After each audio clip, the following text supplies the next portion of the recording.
Celebration করার জন্য এসেছি। বন্ধু আমাদের জীবনে এরকম একটা গুরুত্বপূর্ণ জিনিস যেটা ছাড়া আমরা চলতে পারবো না। তো মানে একটা পুরো একটা লাইব্রেরি একটা ভালো বন্ধুর সমান হয়, আমি যেটা মনে করি আর কি। আর বন্ধু পাশে না থাকলে আমরা মানে এতটুকু আসতে পারতাম না, আমি মনে করি। তাই এই দিনটাকে আমরা সবাই মিলে সেলিব্রেশন করছি।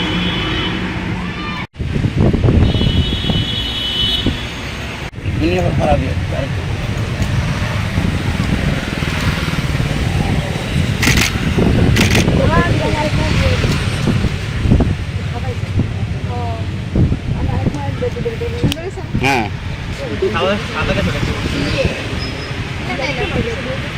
এটা তো আজকেও মশলা হাতে নয় চামচে তুলুন। লংতরাই গুঁড়ো মশলার প্রতিটি 250 গ্রাম প্যাকেটের সাথে 1টি চামচ ফ্রি। লংতরাই গুঁড়ো মশলা, রান্নায় তোমাকে চাই।